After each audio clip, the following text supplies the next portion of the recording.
Hello and welcome to your ovulation phase, also known as inner summer. I am so excited that you're here and I'm ready to dive in with you on this video talking about the ovulation phase itself, what it is, when it is, and how you can best align with it. So let's get into it. So the ovulation phase is about 2 weeks before your period.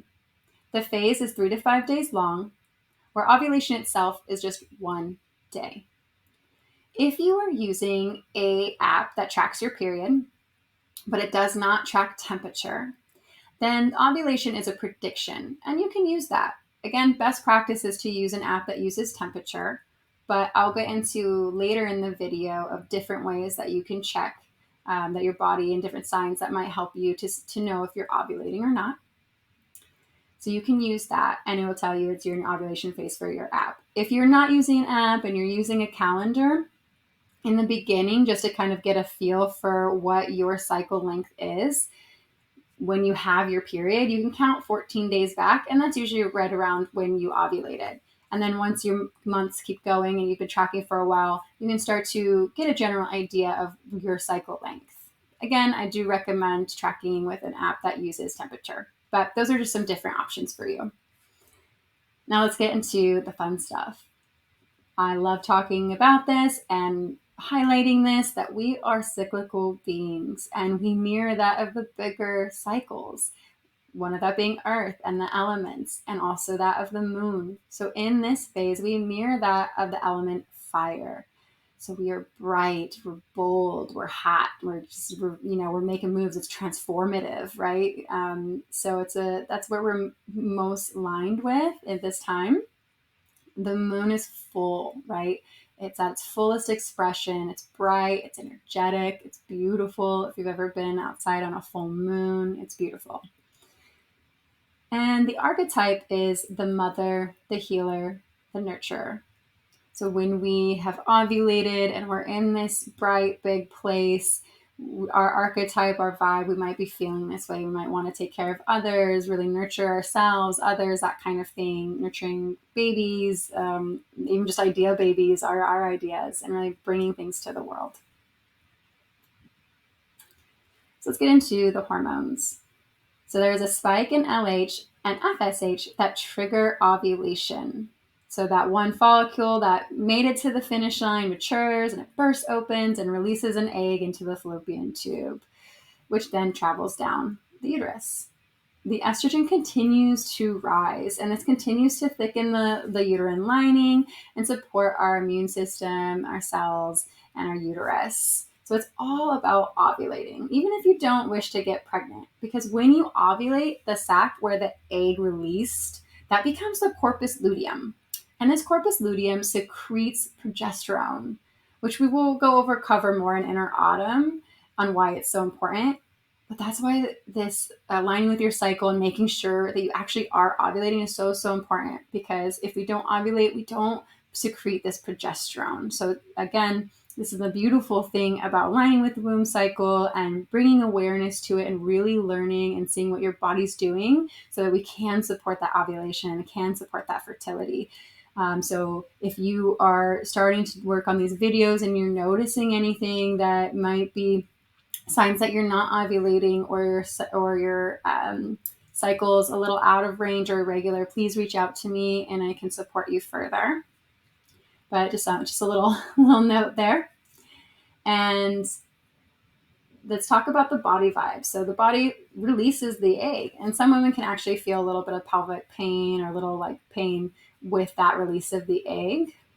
Some women feel a surge of energy, and then some feel depleted. So during this phase, just get curious. What are you feeling? What do you feel? Or do you feel really energized, or do you feel like you want to chill for a second? So everyone's a little different. Most people feel energized. And then discharge. That estrogen creates that cervical fluid, right? That increase of estrogen. So we have a lot more discharge and it looks really slippery and egg whitey. So that's kind of how you know that's your peak fertility.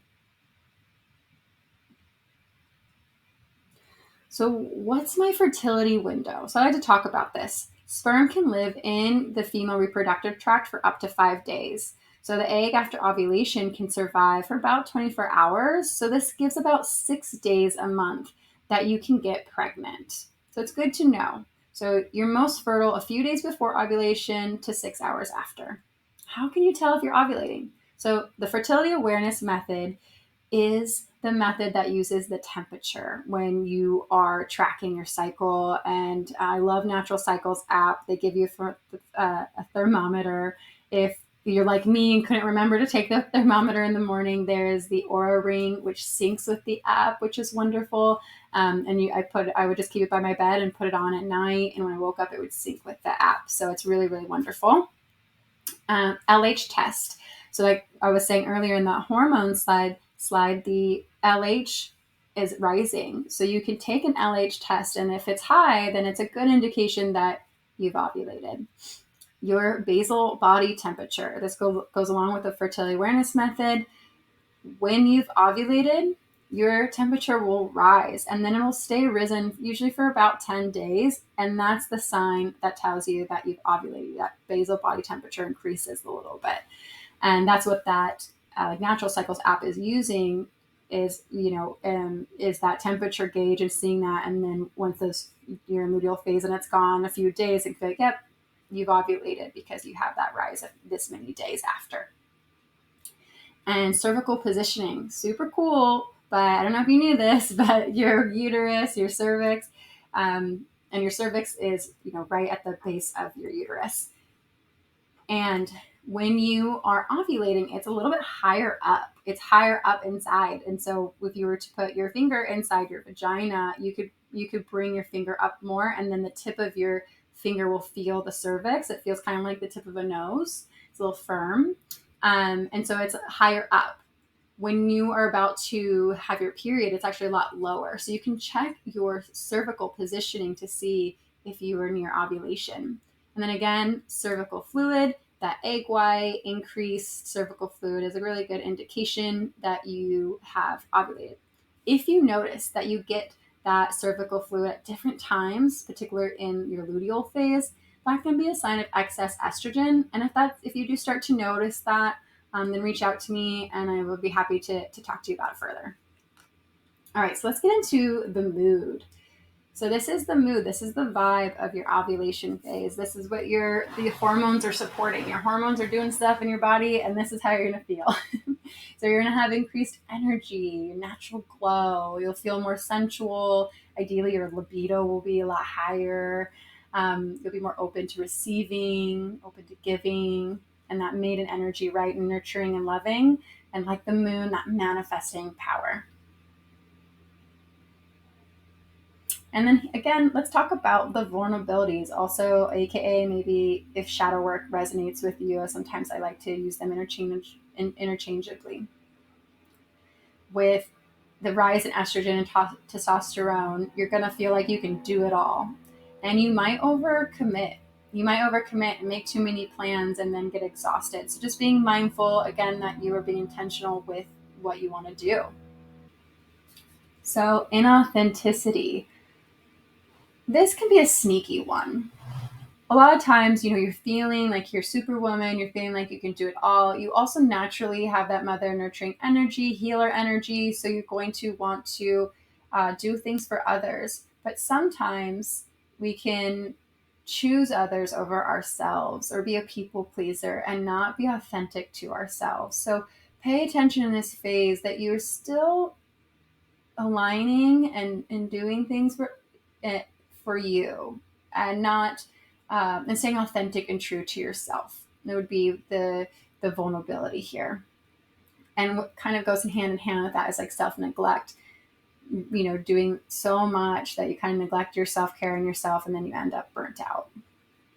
Now, attachment's an interesting one because it's easy to get attached to this phase because we feel really good in it and we're like Wonder Woman getting things done, right? So a lot of women struggle to transition from inner summer, this ovulation phase, into inner autumn, your luteal phase.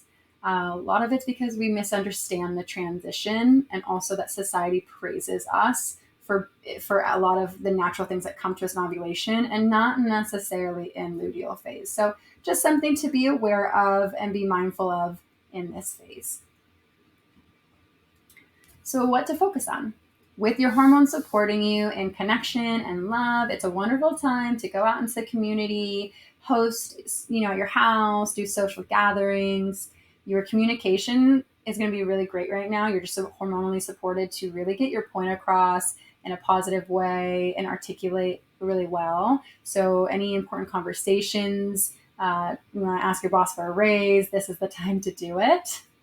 And manifesting, this is a very outward masculine energy. The moon's in its brightest, and we are really supported to do and manifest and a lot of those things in inner spring that we were planting the seeds. This is the time to bring it to fruition. And then just focus on pleasure, excitement, joy, celebration. This is meant to support you and have fun with it and really get curious and which one of these do you feel, but really don't take yourself too seriously and just have some fun. You'll be supported to do it. So movement. You are hormonally supported to do high impact activities right now, so go for it. Schedule workouts with a friend because you're going to want to be more social. Your energy levels are at their highest, so all these things will feel good to you as well. With sex, you have a rise in testosterone and estrogen surges, so your sex drive will probably, most likely, if everything's going really well, increase. So it's a great night to have a date night with someone or with yourself and just have more fun, passionate play, maybe be a little more silly. The focus of ovulation phase foods is to support liver detoxification and eliminate excess estrogen. A wonderful way to do this is cruciferous vegetables. I always have a hard time saying that, but these veggies are great. They metabolize. When they metabolize, they release a compound which really helps break down excess estrogen or just estrogen in our body and in our liver, and can really help just support us in not having too much estrogen in our body. I always say this wrong, glutathione-rich foods. This is a protein, and it's a powerful antioxidant, and it helps our cells to eliminate toxins, support our immune system, protect against free radicals. So it's really, really wonderful. When we ovulate, the liver uses this to detoxify properly. Our bodies make it naturally, but when we're stressed, exposure to toxins, things like that, it can deplete it. So certain foods that help build it and boost our body's natural production will be really wonderful, like walnuts, avocados, asparagus. Vitamin C foods, those also help replenish it as well, and foods high in selenium as well. So these are all things that are going to really support your liver and detoxifying that excess estrogen and really just supporting your overall health. So here is some womb work. I love this one because you can just do a little self-love massage. You're giving to everybody else, but don't forget to give to yourself. That's why I encourage this versus, something for somebody else. You can use any type of either coconut oil or sesame oil. I also like castor oil, and just give yourself a lovely self-love massage. You set an intention that you want to absorb into your body. And as you massage and caress, you inhale, you nurture that intention. And as you exhale, you release any toxins, tension, stories, or energy that no longer serves you. Just breathe, stay present, and whatever comes up, just let it move through you. The intention is just to let your hands go where they go, let whatever comes up go where it goes, and just really feel into it and be present and be in your body. So here are some ovulation phase affirmations. I really like these. You're welcome to make your own. Again, any that really support you in this phase, maybe ones that can counteract some of the vulnerabilities that you start to find that you were having. Really play around with these, but these are some to just get you started. So I give myself permission to shine. I'm a radiant, beautiful goddess. I am manifesting my dreams. I am receiving all that I deserve. I love myself. I'm open to receiving love and abundance, and I honor my needs. So here are some journal prompts. Again, these are meant to support you in this phase. Do you prioritize other needs or yours first? What are some ways of expressing creativity you would like to explore? And what does sexuality mean to you? What about sensuality? So here are the big takeaways in this phase. And I really want you to, if you don't get, like I was saying in the other video, all of this is really good information, but this is the main points I really want to make. So when you receive energy, do you give it away to others before you take for yourself? Maybe just think about that for a second. To support your energy levels and encourage ease into the inner autumn or instrumental phase, we really must slow down and listen deeply to what we need to do first in this phase and what's going to support us, right? So be directional and intentional. You still can do things. You're going to feel like Superwoman, but really make sure there are things that are aligned and authentic to you. And if you want to give and you want to be there for others, make sure that you really want to, that's really speaking to you. Say no to things that you don't, and only say yes if it's a hell yes. And also declare yourself. So I want you to really get into your biggest, brightest expression, feel into the mood, and really just hone in and feel yourself. Again, this is really great outward energy, manifesting energy, with that full moon vibe, with the rising estrogen and testosterone. So this is a time to get those projects going. Like you were thinking about them, and now get it out into the world. That's that time. And don't forget to take time for pleasure and enjoyment. Here are some sources of inspiration if you want to get into some of these things a little bit deeper. And I just want to say thank you so much. I love going over all of this with you. If you have any questions or comments, please reach out to me. I'm always here for you, and I look forward to seeing you in the next phase.